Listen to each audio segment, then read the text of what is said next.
Welcome to the Mindset Game podcast. I am so grateful and excited to introduce a very special guest to you today, Dr. Bradley Nelson. Dr. Brad is a holistic physician and one of the world's foremost experts on natural methods for achieving wellness. He has trained over 5,000 practitioners worldwide to help people overcome the physical and emotional discomfort by releasing their emotional baggage.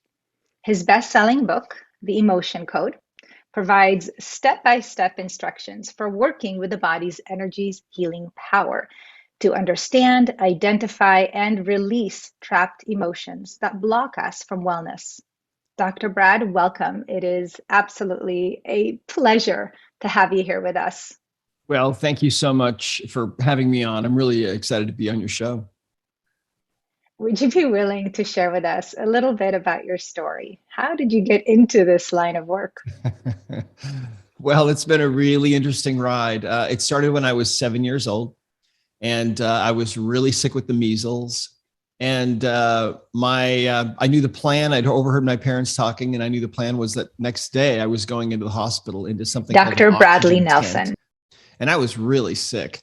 And my parents came into the room, and my mother said to my father, she said, honey, will you kneel down with me and say a prayer so that our boy will be able to get well? So they did. Now my dad was a contractor. Okay. He was in real estate. I really honestly don't think I'd ever heard him probably pray before that. He wasn't, it wasn't like he was a healer or anything like that. He was just a really good guy.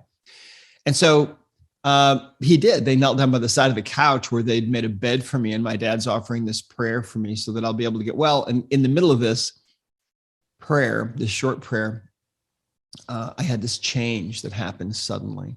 And it started at the top of my head, and it went whoosh through my body to the soles of my feet. And I was instantly completely healed. Now, to go from being really, really sick in one moment to in the next moment being completely, totally, vibrantly healthy is so bizarre and so impossible and so crazy that you can't ever forget it. And I remember that event really like it happened yesterday. And of course, it was many years ago. And that taught me that there's a higher power that we can draw upon. We can ask for help. And sometimes, that help can come in dramatic ways. And that's what happened to me. So, fast forward about another 7 years, things go in those 7-year cycles. And I ended up with kidney disease.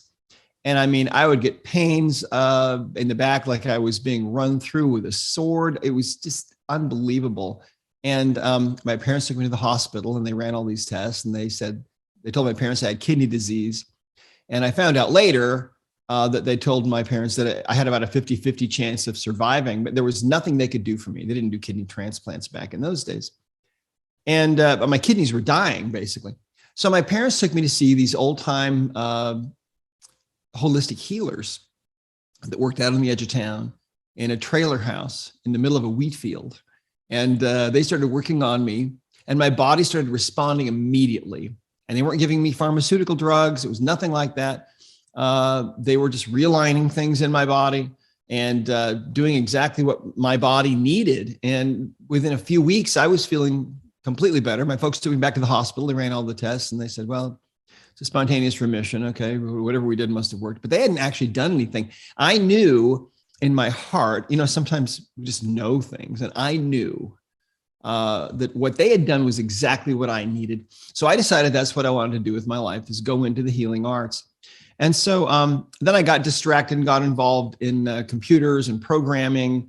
And then I decided I was going to go into business. And I was about 6 months away from going into the master's program in business at Brigham Young University in the winter of 1983-84. And my wife and I went home to Montana, where I'm from. And we were sitting around with my folks. And my father, out of the blue, said, are you sure that you don't want to go into the healing arts, into to chiropractic school? That's what I'd been planning on doing for a long time. He said, it seems like a great career. And I said, no, I'm going this other direction. And he said, well, why don't you think about it one more time? And so he kind of caught me at an odd moment. And so I said, well, all right. So my wife and I made up this pro and con list of going into the healing arts and and then going into business. And that didn't really help. Just a long list on both sides. And so having learned earlier that there's a higher power that we can ask for help, I got on my knees that night and I prayed. And I asked God if, and we all have different names for God: creator, higher power, source energy, whatever. And that's fine. But I prayed and I asked if there was anything that my Father in heaven had for me, if he had anything to say about this decision. Because all of a sudden I was back in the middle of the fence. I didn't know then quite what to do. I thought I had my life planned out. And so that night I had this experience where I was awakened 3 different times. And each time that I was awakened, my mind was full of all these thoughts about how great it is to be able to help people and heal people naturally and serve people and so on. And that happened 3 times. And each time I'd wake up with those feelings. And then I would think, well, yeah, but computers, I was such a nerd. And I loved computers and programming. And I thought, well, yeah, but computers. And then I'd fall back asleep again. And then it happened 3 times. So then the next day, I'm really not convinced. I still don't know what to do. And so next night, I'm on my knees again, asking for guidance. And on the second night, I had this experience where I was awakened again 3 different times. And it was different this night because each time that I was awakened, I was awakened to have these thoughts about service and how great it is to help people naturally and so on. But each time it was, if you can imagine, it was kind of exponentially more powerful than the time before. So it was like this night, that higher power was really going to get my attention. And on the third time, on that second night that I was awakened, I mean, the feelings were absolutely, I can't describe them. It was absolutely overwhelming. Thoughts of service to mankind and humanity and the whole entire world. And right at that moment, I heard a voice that spoke to me and it said, "This is a sacred calling." And I thought, okay, I get it. So that was how I got into this, really. And it was really an answer to prayer. So when I got into practice, after graduating from chiropractic school, I thought, God's gotten me into this, so maybe he'll help me. And I need help with these patients of mine. And so I developed this habit where before I would work on somebody, I would just take a moment, just a moment, and have this just momentary pause. Nobody ever knew that I was actually saying a prayer for them, but I was trying to connect with that higher power, to draw down that power, to open that conduit, to make that connection, right? Because I believe that power that created everything, is accessible if we ask. The old saying, ask and receive, knock and it's opened, and so on. So anyway, it was this private habit, and I would just take a moment and just ask God to help me. And there were times, though, during those years when somebody would come in to see me that had some kind of a problem that I didn't know how to deal with, didn't know how to approach. And I would say that, offer that silent little prayer. And in response, there were times when information would just literally like flood into me like an avalanche of understanding. It was just so crazy. And that only happened really just a few times. I mean, over 20 years of practice, I can count those times on one hand. But what it taught me was that that higher power is totally aware. It was totally aware of what I was doing and what I needed. And so in those circumstances where that's what needed to happen, that information would just flow in. So it was really interesting. It was a lot of fun for me to be in practice all those years. And what I found was that within us, we have this subconscious mind. And everyone has a subconscious mind, and that goes by different names, the spirit, the chi, the ki, the prana, whatever. But anyway, that I believe that's really the intelligence that makes us who we are. And when we die, we take that with us. Back in 1905, they did these studies that are still kind of controversial, but they're fascinating, where they put people who were very, very close to death on a very, very fine scale. And what they found was, on average, at the moment of death, or shortly thereafter, people would lose a certain amount of weight. They would lose average 21 grams of weight. Because what they were trying to do is they're trying to figure out if, when the spirit leaves the body, if the body would, if the spirit had weight. And they found out that it apparently does. Now, I don't know, those are controversial, but I believe that they were right on.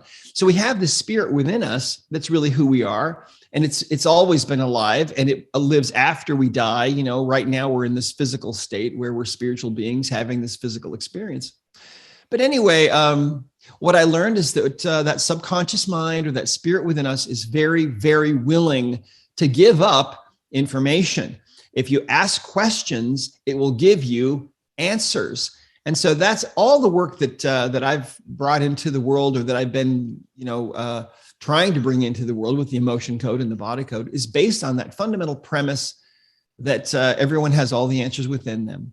And the beautiful thing about it is a baby has all the answers within them in that little spirit of theirs. A cat or a dog or a mouse or a horse, that spirit within each one of them has all the information about what's wrong with them too. And so we can ask questions and we can get answers. And so that's kind of how this works. And it's been really a lot of fun. And of course, I've been all over the world teaching this for quite a number of years now. And we've got, I think, about 8,500 certified practitioners now in the emotion code. And we've got a lot of practitioners certified in the body code around the world, 80 different countries or more. And this work is done live and in person, as well as being done at any kind of distance, at least as great as the diameter of the earth, which means that you can work on a loved one or a friend or a family member or whoever, and they can be literally on the other side of the planet, and you can make instantaneous changes happen for them. And when you do that, the first time that happens for you, your whole life suddenly changes, because you suddenly realize, okay, this is real. And we're capable of things that we never had previously imagined that we're actually capable of. So it's exciting to be involved in this and to be bringing this into the world. It's just, I can't think of anything that I'd rather be doing, actually. Well, I'm certainly grateful that you are doing what you're doing and giving your very best with it. What exactly is the emotion code? Absolutely. Well, like I said, we have this spirit, this subconscious mind within us, and that has all the answers. The conscious mind, which is the rest of our intelligence, where we spend all of our waking hours and we take our tests and we have our relationships and we work our jobs and so on. When we go to sleep, that conscious mind shuts down. The subconscious never sleeps. Well, so set that aside for a moment and now think about emotions. What are emotions really? Well, everything is energy. We can measure thoughts electronically. We can measure emotions as well. And it appears that every different emotion has its own specific vibrational frequency. So if you're feeling an emotion of anger, you're feeling a different frequency or vibration, because everything is energy, everything is vibration, everything is frequency in the whole universe. And so if you're feeling anger, that's a different frequency than shame. And that's a different frequency than grief. And they're all different. But if you're feeling an emotion that's too powerful, okay, if you're feeling an emotion that's really intense, or if you're choosing to not feel an emotion that's coming up for you and you bury that emotion, those two circumstances can lead to what we call to the creation of what we call a trapped emotion. And a trapped emotion is a little ball of energy, from about the size of a baseball to about the size of a softball. And what these things do is they inhabit our bodies, and they disrupt the normal functioning of our organs and glands.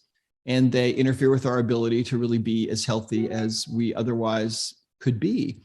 And so they are an underlying cause of so many problems, anxieties and depression and phobias and panic attacks and PTSD and eating disorders and self-sabotage of all kinds, including the fact that they are a major underlying cause of every disease process that we've seen now in over 30 years.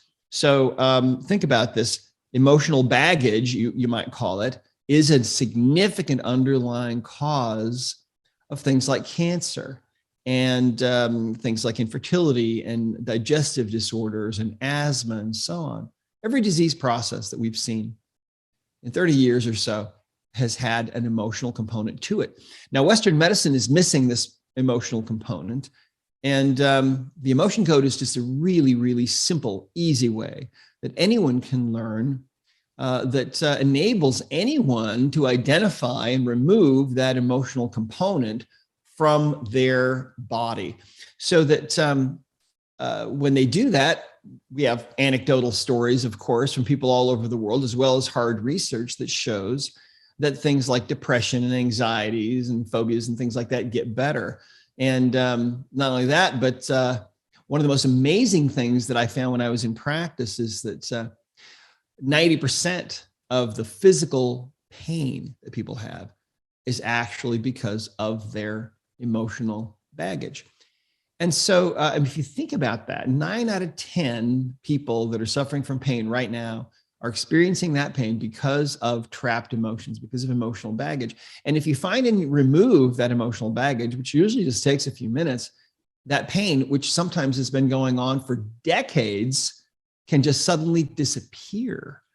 And we have seen it over and over and over again. I mean, countless times over all of these years. And that's what our practitioners are finding all over the world. It's the same thing. I mean, you see, when we come into this world, we don't really know much. We're babies, and then we start learning what everybody else believes. And for the most part, most people believe lies. When we come into this world, we start being lied to almost from day one, right? And there's all this conventional wisdom out there that people believe in. And the problem with conventional wisdom is that it's almost always bought and paid for by somebody. And of course, if you just look at what's going on right now in the world, with all the money, massive amounts of money flying around about, the vaccines and all kinds of things, it's the same thing. It's just the same old story that's been going on since day one. So what we've been learning over the years is how our bodies really work. And it's fascinating. If you think about your car, if you're driving down the highway and a check engine light comes on in your car and you pull over, if the mechanic comes out and he says, "Oh, we found the problem, your check engine light was on, we put a piece of tape over it, you're good to go." Well, you may not be a mechanic, but you know that isn't right. And for the most part, that's how Western medicine works. It's great at acute problems. Phenomenal. There are miraculous things done in Western medicine for acute problems, but most people don't need sudden medical intervention for what's going on with them. They just need to have their emotional baggage removed. And what we find is that about 80% of the time, whatever's going on with you, whatever kind of a symptom you're having, if you remove that emotional baggage from the body, things improve. And it's an amazing thing. But we have hundreds of thousands of people, if not millions, all over the world finding this out, that this is real. And it's so exciting that we now have all of this evidence.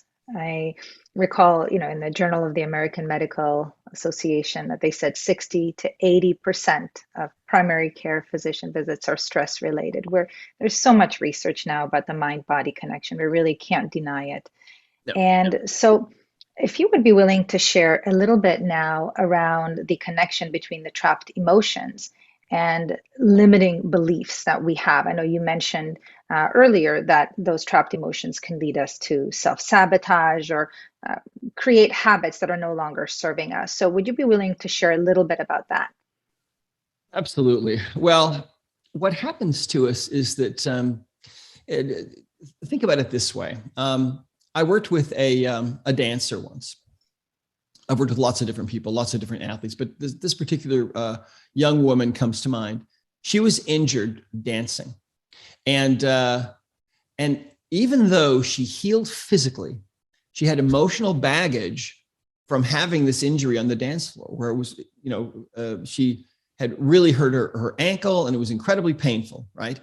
And so she developed a trapped emotion, really, of, I don't remember exactly what the emotion was. I think it might have been fear. And so what happened after that was that she found that even though she had no physical pain, that her ankle was completely healed, she could not achieve the same level of performance that she had achieved before the injury. And why was that? Well, she had this trapped emotion. Her subconscious mind was operating now by taking into account this emotion of fear and holding things back for her. Automatically, she was not able to overcome that no matter how hard she tried. This kind of thing happens all the time. By removing that trapped emotion, identifying that, she suddenly was able to get right back up to those levels of performance where she was before and even exceed those. And this is the kind of thing that we see all the time.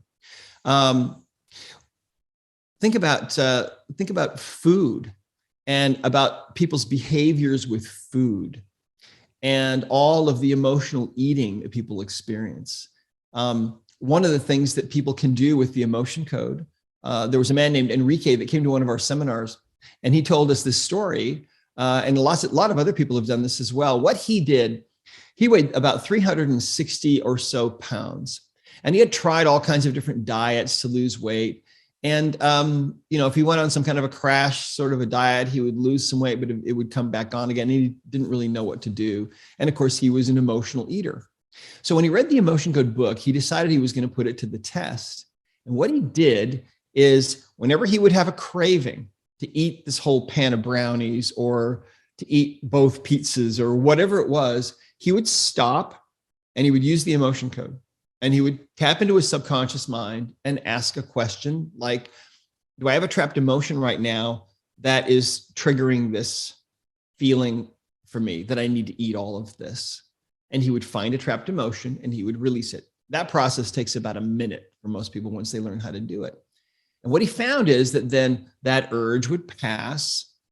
And when he showed up at our event, after 1 year of doing this simple little process, identifying the emotional baggage that was driving his behaviors, he weighed about 180 pounds, believe it or not.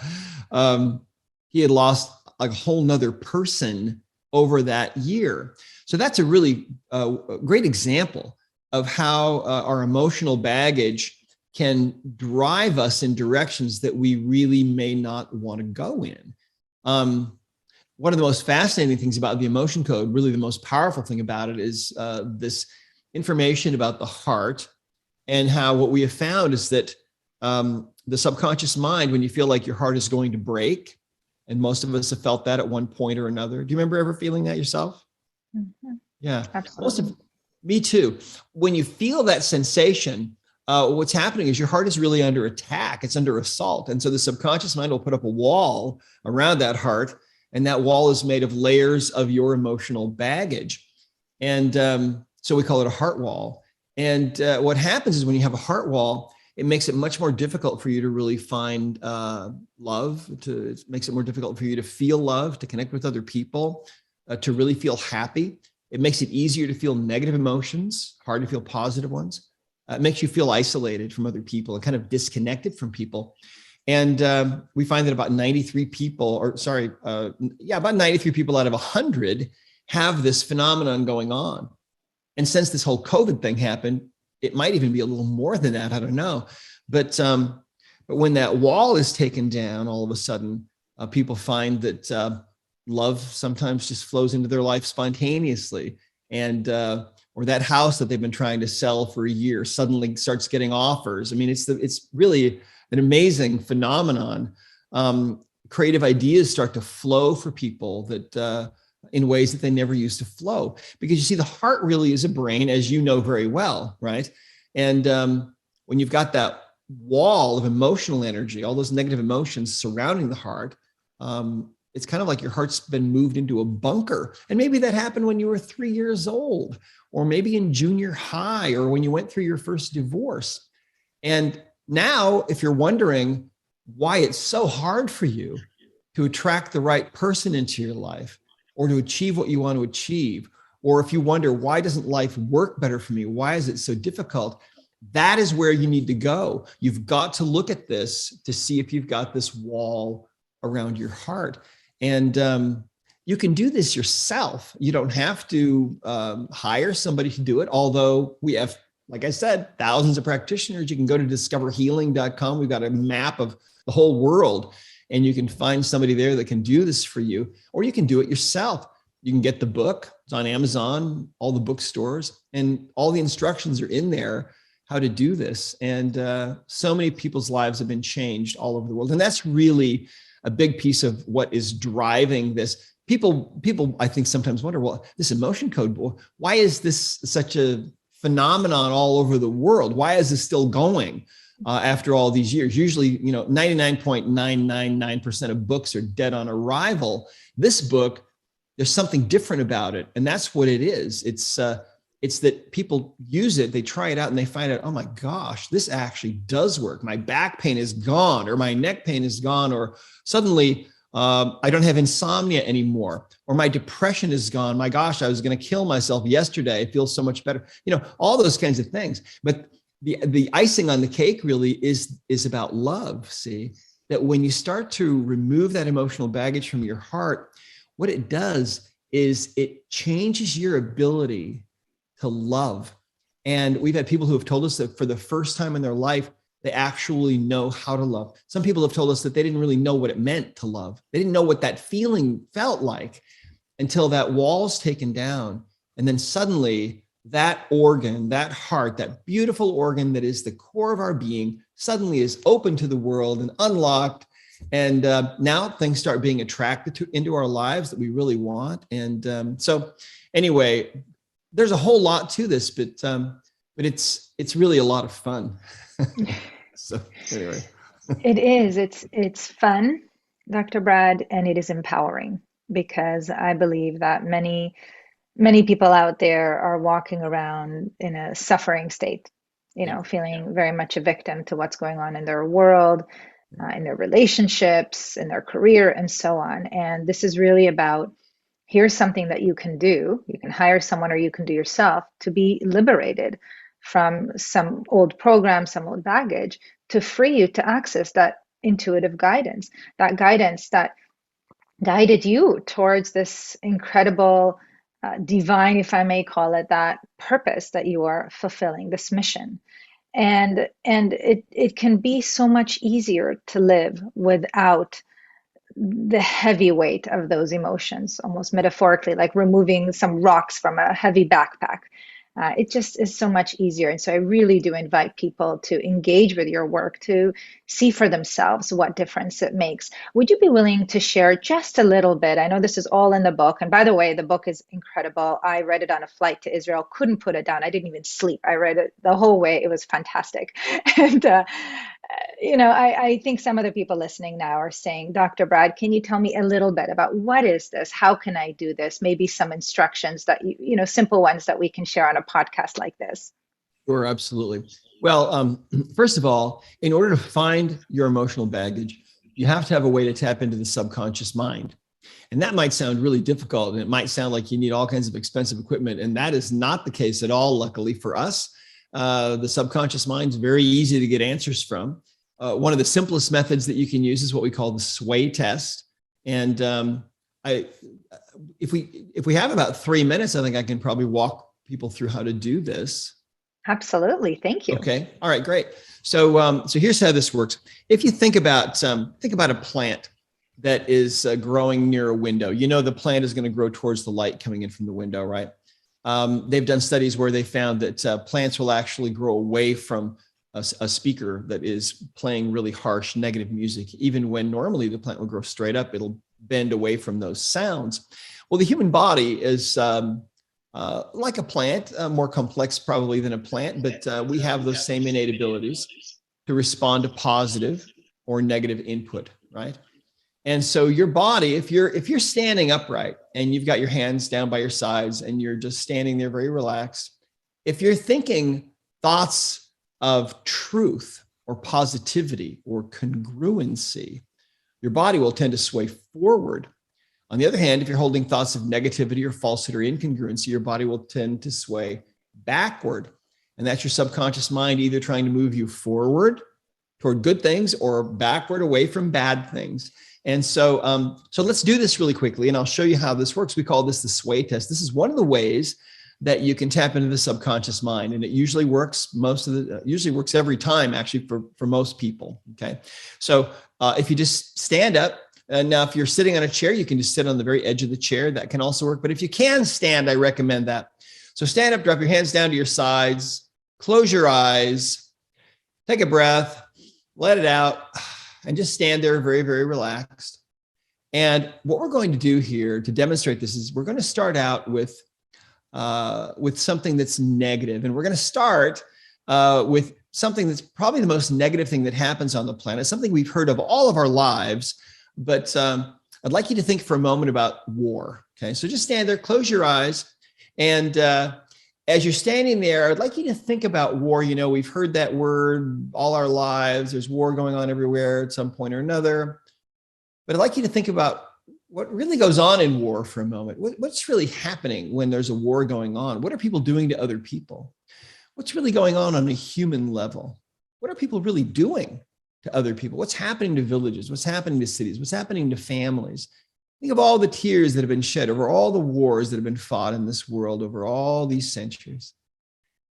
Now, the moment your subconscious mind connects with what you are consciously thinking about, in that moment, your subconscious mind will move you backward. Okay. You felt that one, huh? It'll move you back right away. Yeah. That's your subconscious mind trying to move you away from that, because that's a really, really negative thing, right? Now let's try something really positive. Okay. So again, hands down by your sides, just relax, close your eyes. And I'd like you to imagine that we're living in the future. 1,000 years have gone by. You're still alive. You're still you. You've changed in some really significant ways.